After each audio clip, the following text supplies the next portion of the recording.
मित्रांनो, आई कुठे काय करते या मालिकेच्या आजच्या भागामध्ये आरोहीची मैत्रीण जर्मनीवरून आलेली असल्यामुळे आता आरोहीला तिला भेटायला जायचं असतं, पण कर्जतला भेटायला जाणं शक्य नसतं. आरोही त्याबद्दल यशला म्हणते की काहीही झालं तरी मला जायचे अरे तिला भेटायला. यश म्हणतो मग जा की. तेव्हा घरचे पाठवणार नाहीत, मी तुला सांगितलं ना यश, असं आरोही म्हणते. डोक्यात एक कल्पना येते की तू चल ना माझ्याबरोबर. तेव्हा यश म्हणतो की मी काय करणार आहे तिकडे येऊन. आरोही म्हणते अरे जर तू असशील ना तर आजी अजिबात नाही म्हणणार नाही. तेव्हा यश म्हणतो बरं बरं ठीक आहे, कधी जायचं आहे.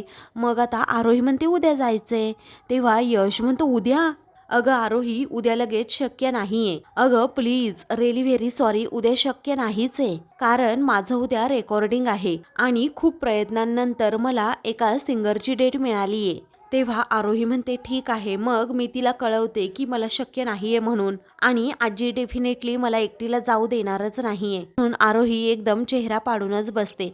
यश म्हणतो थांब आरोही, लगेच एवढा चेहरा पाडून बसण्याची गरज नाहीये. अगं काहीही होणार नाही, तुला तुझा प्लॅन कॅन्सल करण्याची गरज सुद्धा नाही, कारण माझ्याकडे एक आयडिया आहे. तेव्हा आरोही म्हणते ही बेस्ट आयडिया आहे, पण आम्ही दोघीही घराबाहेर जाणार, आजी हो म्हणतील का?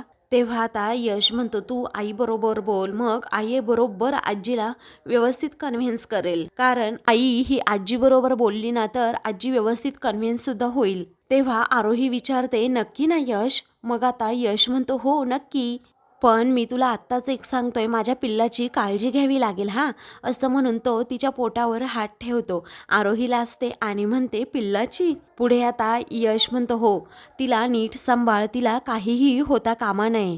तेव्हा आरोही म्हणते तिला म्हणजे? तुला काय माहित रे, ती असू शकते, तो सुद्धा असू शकतो ना. तेव्हा यश म्हणतो नाही, ती तीच आहे आणि हे मला पूर्णपणे माहीत आहे. माझी खूप मनापासून इच्छा आहे मुलगी व्हावी असं. तुला माहीत आहे का, मी तिचं नाव सुद्धा ठरवून ठेवले, सांगू का? मग आता आरोही म्हणते सांग ना. तेव्हा यश हसतो आणि म्हणतो आत्ता नाही सांगू शकत. तिला कुठल्या शाळेत घालायचं, कसं वाढवायचं, हा सगळा विचार मी करून ठेवलाय ऑलरेडी. आरोही तुला सांगू का, मला ना तिच्यासाठी खूप पैसे कमवायचे आहेत, कारण तिला काहीही कमी पडता कामा नये. आरोही म्हणते यासाठी खूप अवकाश आहे, तुला माहीत आहे ना. यश म्हणतो हो मला माहीत आहे, खूप अवकाश आहे, पण तिला कधीही काही कमी पडता कामा नये. आता असं मला झालंय की कधी एकदा माझं पिल्लू माझ्या हातात येतंय, असं म्हणून तो आता हाताचाच किस घेतो. तेव्हा आरोही त्याच्यावर हसते. तेव्हा ती म्हणते अरे वेडा झाला आहेस का?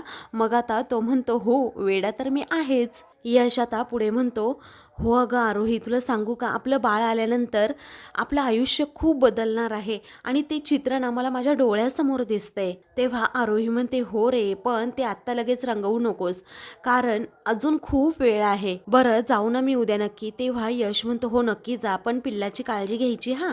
तेव्हा ती म्हणते हो रे यश, असं म्हणून दोघेही आता एकमेकांकडे पाहतच राहतात. स्त्रीकडे अनिरुद्ध आणि संजना हे दोघेही थकूनच आता घरी आलेले असतात. तेव्हा आता संजना ही म्हणते अजून किती दिवस असे लोकांसमोर हात पसरायचे ना कळतच नाहीये. अरे सगळेजण काय करतायत माहीत आहे का, आपल्याकडे खुनी म्हणून पाहतायत. अरे जेलमध्ये जाऊन आलेला प्रत्येक जण असा मर्डर करूनच आलेला असतो का बाहेर, सांग बरं? आणि त्यापेक्षा एखाद्याचा मर्डर केला असता आणि मग जेलमध्ये गेलो असतो ना तर बरं झालं असतं, असं ती रागा वैतागानेच म्हणते. तेव्हा अनिरुद्ध म्हणतो चिडून काहीही बोलू नकोस. तेव्हा ती म्हणते मग काय करू रे? तेव्हा तो म्हणतो बरं ते जाऊ दे, मला काळजी आहे माझ्या नोकरीची, कारण असंच चालू राहिलं ना तर आपलं खरंच खूप अवघड आहे. तेव्हा संजना म्हणते आणि मला याची काळजी आहे ती आपल्याकडे असलेल्या पैशांची, कारण जे पैसे आहेत ना ते सगळे काम शोधण्यातच चालले आहेत आणि इन्कम तर झिरो आहे, आणि थोडेफार जे काही आहेत ना ते तर येण्या जाण्यातच जात आहेत. पुढे अनिरुद्ध म्हणतो आणि तुझ्या खाण्यापिण्यात मी एकटीच बाहेर खाते का, असं संजना ओरडूनच विचारते. तेव्हा अनिरुद्ध म्हणतो आपल्या घरात जेवण असतं ना, मग बाहेर तरी कशाला खायचं? तेव्हा संजना म्हणते की हो अरे असतं ना जेवण, पण आपल्या घरात आपल्यासाठी जेवण बनत नाही, हे तुला माहीत नाही का? तेव्हा अनिरुद्ध म्हणतो हे बघ, घरात सर्वांसाठी जेवण असतं, पण ते तुला आवडत नाही, आणि आपल्या घरामध्ये नेहमी 4-5 माणसांचं जास्तीचं जेवण हे असतंच. या घरामध्ये आजपर्यंत कधीही कुणीही न जेवल्याशिवाय बाहेर गेलेलंच नाहीये. कारण अरुंधती ही अन्नपूर्णा आहे असं अनिरुद्ध जेव्हा म्हणतो तेव्हा याच अन्नपूर्णेने आपली काय वाट लावली आहे तुला माहीत आहे ना, संजना रागातच विचारते. तेवढ्यातच कांचन आता नाही नाही म्हणत तेथे आलेली असते. त्यावेळी काय झालं असं आता अनिरुद्ध विचारतो. मग आता आरोही आणि अनघा या दोघीही कांचन पाठोपाठ असतात. अरुंधती देखील कांचनला आता मनवत असते. मग आता कांचन तेथे बसते आणि म्हणते, अशा परिस्थितीमध्ये मी या आरोहीला कुठेही जाऊ देणार नाही. अनिरुद्ध पुन्हा म्हणतो, काय झालं ग आई, बोल ना, मला सांग ना, कोण कुठे जातंय. पण अनिरुद्धकडे दुर्लक्ष करत कांचन ही स्पष्टपणे नकार देत असते की कुणीही कुठे जायचं नाही म्हणून. मग आता अरुंधती म्हणते, कर्जत एवढं लांब नाही आहे, जाऊ द्या ना, तिची मैत्रीण जर्मनीवरून आली आहे. मग आता आरोही म्हणते, हो ना, बालमैत्रीण आहे माझी, पुन्हा गेल्यानंतर ती तिकडे मला भेटणार नाही कधी, प्लीज कर्जत एवढं लांब नाही, आणि अनघा आहे ना गाडी चालवायला. तेव्हा अनघा म्हणते, हो आजी, मी अगदी व्यवस्थित घेऊन जाईल तिला आणि व्यवस्थित घेऊन येईल. तरीही आता कांचनचा नकारच असतो. अरुंधती म्हणते, आई ऐका ना, अहो मुली आता लहान आहेत का मोठ्या आहेत, अहो जाऊ दे ना त्यांना जायचं असेल तर, आपली अनघा कशी गाडी चालवते माहिती आहे ना. मग आता अनघा देखील म्हणते, हो ना आजी, मी तुम्हाला किती वेळा बाहेर घेऊन गेली आहे गाडीतून, आणि मी कशी गाडी चालवते तुम्हाला अनुभव आहे ना याचा. कांचन म्हणते, हो आहे अनुभव, तरीही तू अजिबात एकटीने जायचं नाही, कारण मला भीती वाटते, ही मुलगी ना खूप धसमुसळेपणा करते. तेव्हा आरोही म्हणते, नाही करणार, एकदम गुड गर्ल सारखी वागेन, चालेल ना, आणि बाळाची पण काळजी घेईल. तेव्हा संजना फक्त सगळ्यांकडे पाहत असते, कारण तिला आणि अनिरुद्धला आता कुणीच गृहीत धरत नसतं. काही वेळानंतर आता अरुंधती खूपच फोर्स करू लागते. त्यावेळी आता कांचन म्हणते, बरं ठीक आहे, जायचं असेल तर जा, पण नीट जायचं, का सारखा मला कॉल करायचा. तेव्हा आरोही आता खूपच खुश होते, आनंदाने उड्याच मारते. त्यावेळी आता कांचन म्हणते, पाहिलं का अगं कशी ही मुलगी धसमुसळेपणा करते. तेव्हा अनघा म्हणते, आरोही एकदम गप्प बसायचा, हा एकदम शांत मुलीसारखं यायचं आणि जायचं, जर तू पुन्हा अशी उडी मारली ना तर अजिबात तुला मी घेऊन जाणार नाही, असं आजीच्याच भाषेत तिला स्ट्रिक्टपणे सांगते. मग आता आरोही म्हणते, चालेल, मी नाही असा धसमुसळेपणा करणार. तेव्हा कांचन म्हणते, बरं ठीक आहे, आता अरुंधतीचा शब्द मी मोडू शकत नाहीये. कांचनने परमिशन दिल्यानंतर अरुंधती म्हणते, जा आता, उद्या लवकर उठायचंय ना, झोपा जा बरं दोघीही. मग आता त्या दोघीही तेथून जातात, कारण अरुंधतीला माहीत असतं अजून 2 मिनिट जरी ह्या इथे थांबल्या ना तर कांचन स्पष्टपणे यांना जाण्यासाठी नकार देऊ शकते. म्हणूनच अरुंधती आता त्यांना पटकन तेथून पाठवून देते. कांचन म्हणते, चला आपणही जाऊ आता. अरुंधती म्हणते, विरजण लावायचंय ना आपल्याला. तेव्हा आता कांचन म्हणते, हो ना, चांगलं स्वच्छ भांडं धुवून घ्या अरुंधती, कारण कसं आहे ना, विरजण मग नाचतं. तेव्हा आता ती ठीक आहे असं म्हणते. त्या दोघीही आता तेथून किचनमध्ये जातात. तेव्हा अनिरुद्ध त्यांच्याकडे पाहतच राहतो. संजना म्हणते, काय रे अनिरुद्ध, हे काय एवढा इग्नोरन्स, काय कामाचा आहे, अरे आपल्याला कोणी इथे गृहीतच धरत नाही. दुसऱ्या दिवशी आता अनिरुद्ध आणि संजना हे दोघेही बाहेर बसलेले असतात. तेव्हा अरुंधतीने सगळं काही पैसा अडका पुन्हा केला सुलेखाताईंना, परंतु गाडी कशी स्वतःजवळच ठेवली, हो की नाही. मग आता यश ते सगळं बोलणं ऐकतो आणि म्हणतो की, एक्सक्यूज मी, कसं आहे ना, गाडीचं म्हणाल तर गाडी सुलेखाताईंनीच पुन्हा इकडे दिली आहे, कारण आजी आप्पांचं वय झालंय, त्यांना इमर्जन्सी हॉस्पिटलमध्ये किंवा दुसरीकडे कुठे घेऊन जाण्यासाठी त्यांनी इथेच ठेवली ती गाडी. तेवढ्यातच आता कांचन आणि त्याचबरोबर अरुंधती, आरोही आणि अनघा ह्या चौघीजणी बाहेर येतात. कांचन पुन्हा पुन्हा सारख्या अनघाला आरोहीला इन्स्ट्रक्शन देऊ लागते की व्यवस्थित जायचं, व्यवस्थित यायचं, अजिबात धसमुसळेपणा करायचा नाही, बाहेरचं काही खायचं नाही. त्यावेळी आरोही म्हणते, नाही खाणार बाहेरचं, कारण आईने डबा दिलाय ना आता. कांचन म्हणते, सारखा मला कॉल करायचा. तेव्हा ठीक आहे असं आरोही म्हणते. तेव्हा अरुंधती म्हणते, बरं पोहोचलात की कळवा ग. तेव्हा ठीक आहे असं आरोही म्हणते. तेव्हा यश हा अनघाकडे गाडीची चावी देतो आणि म्हणतो, पेट्रोल फुल भरलेलं आहे, कुठे थांबायचं नाही, हळूहळू जायचं, असं म्हणून तो आरोहीला देखील सांगतो, तू स्वतःची काळजी घे. तेव्हा आरोही ठीक आहे असं म्हणते. तेव्हा कांचन आता म्हणते की, तू म्हटली म्हणून, नाही तर मी अजिबात त्यांना पाठवलं नसतं. आता त्यांची गाडी आता पुढे पुढे जाते, तर यश त्यांना बाय करतो. कांचन आता खुर्चीवर बसायला चाललेली असते. तेव्हा संजनाचा तिला चुकून धक्का लागतो. मग संजनाचा हातात असणारा कप आता खाली पडतो आणि फुटतो. त्यावेळी आता कांचनला खूप मोठा धक्का बसतो. तेव्हा ती आता रडते आणि म्हणते, अरे पटकन यश, आरोही आणि त्याचबरोबर अनघाला थांबव. तेव्हा आता यश विचारतो, काय झालं? कांचन म्हणते, अरे काच फुटली आणि अपशकुन झाला. तेव्हा यश म्हणतो, अगं आजी असं काहीही नसतं. तेव्हा कांचन म्हणते, तू थांब रे जरा, आता पटकन तू आरोहीला फोन कर आणि तिला सांग की मागे ये पुन्हा. तेव्हा यश म्हणतो, आजी रिलॅक्स, असं काहीही नसतं. शकून अपशकून असं काहीही नसतं, हे सगळे फक्त मनाचे खेळ आहेत. कांचन आता खूप रडू लागते. तेव्हा अरुंधती तिला समजावते की आई, अहो असं काहीही नसतं, अहो त्यांना खरंच काहीही होणार नाहीये. हा विचार अगोदर मनातून काढून टाका बरं, नाही तर त्या येईपर्यंत तीच काळजी तुम्ही मनात ठेवाल. तेव्हा आता कांचन जरा शांत राहते, तर संजना लगेच पुढे येते आणि म्हणते, बापरे काच फुटणं अपशकुन असतं ना. ती आता हात जोडते आणि म्हणते, देवा प्लीज ही आणि अनघा या दोघीही सुखरूप घरी येऊ देत. त्यानंतर आता संजना पुन्हा म्हणते, बापरे काच फुटली, असं म्हणून मोठ्या तोऱ्यातच ती आतमध्ये जाते. काही वेळानंतर आता कांचन ही घरात येते आणि मग अरुंधतीला म्हणते, अरुंधती ऐक ना अगं. तेव्हा ती विचारते, काय झालं आहे? मग आता कांचन म्हणू लागते, अगं आपण ना आरोही आल्यानंतर ना संध्याकाळी लगेच उद्या तिची ओटी भरून टाकूयात, चोरोटी, चालेल ना? त्यावेळी अरुंधती म्हणते, हो चालेल ना. तेव्हा कांचन पुढे म्हणू लागते, कसं आहे ना अरुंधती, अगं जर उद्या पोट दिसायला लागलं तर बायका लगेच आपल्याला बोलतील की आम्हाला नाही सांगितली गुड न्यूज म्हणून. त्या अगोदर उद्या लवकरात लवकर आपण चोरोटी भरू, सोसायटीमध्ये सर्वांना गुड न्यूज पण सांगू. तेव्हा ठीक आहे असं अरुंधती म्हणते. पुढे आता यश तेथे येतो आणि म्हणतो की आई अगं काही काम असेल तर सांग ना. तेव्हा ती विचारते, का रे तुला जायचं नाही का स्टुडिओमध्ये? मग आता तो म्हणतो, जो सिंगर येणार होता ना अगं त्याचा घसा बसला, आता काय गाणं रेकॉर्डिंग करायचं मग सांग बरं. त्यामुळे ते कॅन्सल झालं आज आणि मला आता खूप बोर झालंय, मी आरोहीला खूप मिस करतोय, तर तिच्याबरोबर गेलो असतो तर खूप बरं झालं असतं. मग आता बायको नाही तर लगेच तिला मिस करायला लागला का, असं कांचन म्हणते. तेव्हा यश म्हणतो की आजी अगं जेव्हा आप्पा 2-2 दिवस गावाला जातात तेव्हा तू नाही का त्यांना मिस करत, असं म्हणून तो आजीचे गालच पकडतो. मग आता कांचन म्हणते, ओ हो, अरे कसलं मिस आणि कसलं काय, मला ना त्यांची फक्त आठवण येते, बाकी काही नाही. तेवढ्यातच आता यशच्या मोबाईलवर आरोहीचा फोन येतो. तेव्हा आरोही आता म्हणते, यश आम्ही पोहोचलो, मग आता तुझ्या आजीला सांग हे, असं आता यश म्हणतो. तेव्हा कांचन आता फोन घेते आणि म्हणते, आरोही व्यवस्थित पोहोचलीस ना गं? मग आता आरोही म्हणते, हो आजी अगदी व्यवस्थित पोहोचलो. कांचन पुढे विचारते, काही त्रास नाही झाला ना गं आणि धसमुसळेपणा? आरोही म्हणते, नाही केला आजी, काही त्रास नाही झाला आणि धसमुसळेपणा सुद्धा नाही केला. आरोही म्हणते, हो आजी तुमच्या नाचसुनेला अगदी मी व्यवस्थित घेऊन आले आहे, तुम्ही काळजी करू नका. तेव्हा कांचन म्हणते, बरं ठीक आहे, पण तुम्ही एक काम करा हां, लवकरात लवकर तेथून निघा, दिवस आहे तेच. तेव्हा आरोही हो असं म्हणते. मग आता आरोहीची मैत्रीण तेवढ्यातच तिला आवाज देते. आरोही म्हणते, आजी मी फोन ठेवते हां, कारण मैत्रीण मला आवाज देते.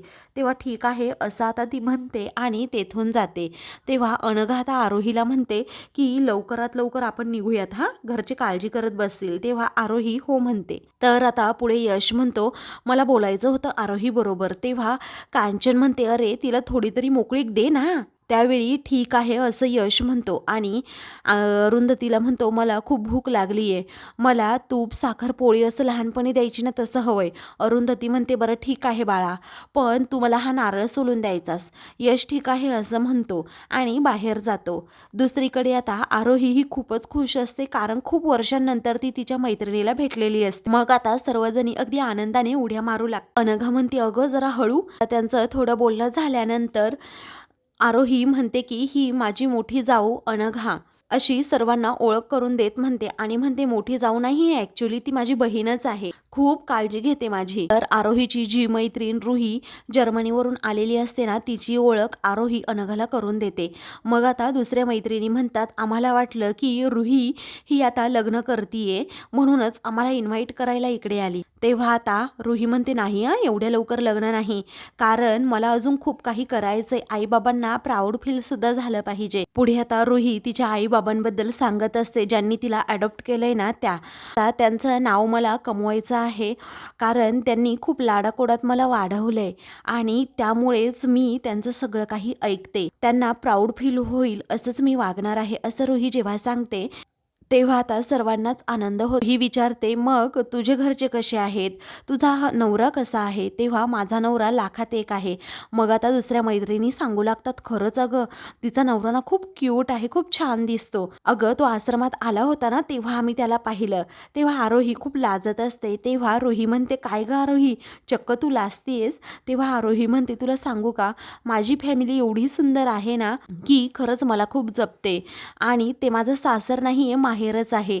ते मला कधीही सून म्हणून ट्रीट करत नाही, मुलगी म्हणूनच ट्रीट करत. मला कोणीही नसलं ना तरीही सगळी नाती तेथे मिळाली आहेत. तेव्हा रुही म्हणते, तुला तेच हवं होतं ना आरोही, कारण लहानपणापासूनच तू खूप मोठ्या मोठ्या फॅमिलीची स्वप्न पाहायचीस. तेव्हा आरोही म्हणते, हो ना, अनाथ होते ना तेव्हा मला नेहमी वाटायचं या जगात तर माझं कुणीच नाहीये, मरेपर्यंत बहुतेक कायम मी एकटीच राहणार. पण ज्या मुलाबरोबर आयुष्य रंगवण्याची स्वप्न पाहिली होती त्या मुलाने तर मला सोडून दिलं. पण तुला सांगू का, यश माझ्या पाठीमागे अगदी खंबीरपणे उभा होता. त्याने माझी साथ कधीही सोडली नाही. त्यावेळी आता यशबद्दल ती अगदी भरभरून सांगत असते. त्यावेळी तू तुझ्या यांना कधी भेटवणार आहेस आम्हाला, असं आता रुही विचारते. मग आता आरोही म्हणते, एक काम कर ना, तुम्ही सगळेजण माझ्या घरी या, म्हणजे कसं ना घरातील सर्वांची तुमच्याबरोबर भेटसुद्धा होईल, हो की नाही अनघा. मग आता अनघा म्हणते, हो सगळ्याजणी या. तेव्हा आता चला खूप भूक लागली आहे, मग आपण जेवण करून घेऊयात, असं आता रोही म्हणते. तेव्हा आरोही म्हणते, हो चालेल ना, तशीही माझीही जेवणाची वेळ झालीच आहे, असं म्हणून सर्वजण या आतमध्ये जातात. तेव्हा अनघा म्हणते, आरोही ऐक ना, अगं बाहेरचं काही खाऊ नको, चायनीज वगैरे आहे तिथे, आपल्याकडे डबा आहे ना तेच तू खा. तेव्हा ठीक आहे असं आता आरोही म्हणते. आता दुसरीकडे अरुंधती ही मार्केटमधून घरी आलेली असते आणि कांचनला सगळं काही सामान दाखवते की आरोहीची चोरोटी भरण्यासाठी सगळं सामान मी घेऊन आली आहे. मग आता उद्याचा मुहूर्त खूप चांगला आहे, मी पंचांगामध्ये पाहिलंय, असं आता कांचन म्हणते. तेव्हा अरुंधती म्हणते, हो मग काय, आपण उद्या चोरोटी भरायची आहे. त्यावेळी ह्या मुली राहिल्या कुठे पण, असं कांचन विचारते. तेव्हा अरुंधती म्हणते, येतील त्या. मग संजना देखील म्हणते की कसं आहे ना, जरा गेल्यात किती दिवसातून बाहेर, एन्जॉय करू देत, सारखं आपलं भुणभुण करत राहायचं त्यांच्यासमोर. तेव्हा तुला कोणी काही बोललंय का, तुला विचारलंय का कुणी, मध्ये कशाला नाक खूप असतेस ग, असं कांचन संजनाला टोमणा मारत म्हणते. तर इकडे सर्वांचं जेवण झालेलं असतं आणि मग सर्वजणी पत्ते खेळत असतात. तेव्हा रुही विचारते, जेवण कसं झालं. आरोही म्हणते की खूप छान झालं. मग आता मी थोडं थोडं खाल्लं ना तुमच्यातलं. तेव्हा रुही म्हणते, अगं पण मला एक कळत नाही, असा डबा वगैरे चक्क तू घेऊन आलीस, मला याची आयडिया नव्हती, का बरं तुझ्या सासूबाईंनी डबा वगैरे दिला असेल. तेव्हा आरोही म्हणते, कसं आहे ना अगं, असं म्हणून ती सांगणार असते.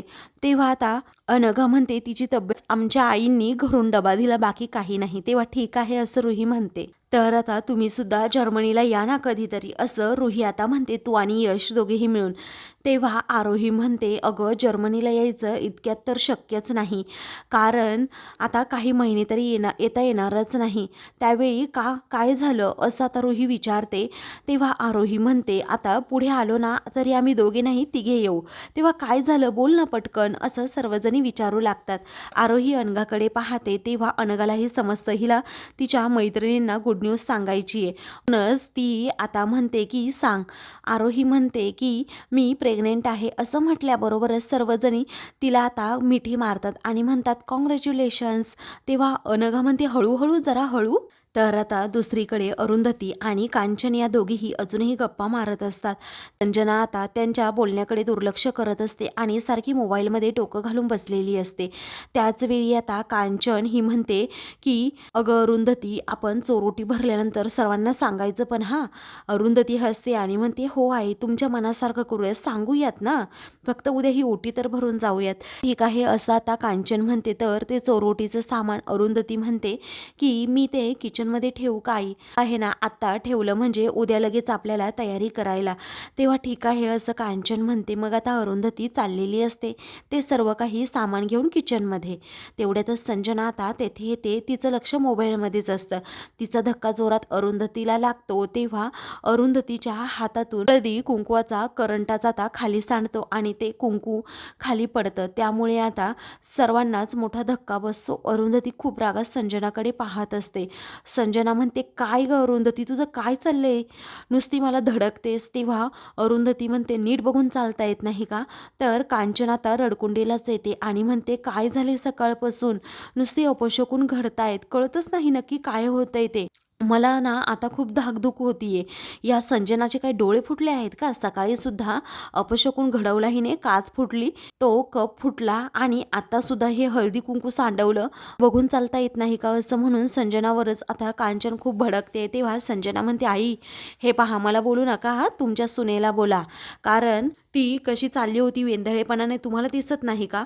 अरुंधती म्हणते, आई काळजी करू नका, सगळं काही ठीक होईल, असं म्हणून आता ती ते हळदी कुंकू पडलेलं आता स्वच्छ करून घेते आणि म्हणते, आई हे पहा, कुणाचं मनावर घेऊ नका, काहीही घडणार नाहीये, कुणाला काहीही होणार नाहीये. कांचन म्हणते, अगं पण त्यांना फोन तरी कर. मग आता अरुंधती म्हणते, हो मी करते फोन त्यांना, पण तुम्ही एकदम शांत राहा बरं. पण आता संजना तिथून निघून जाते.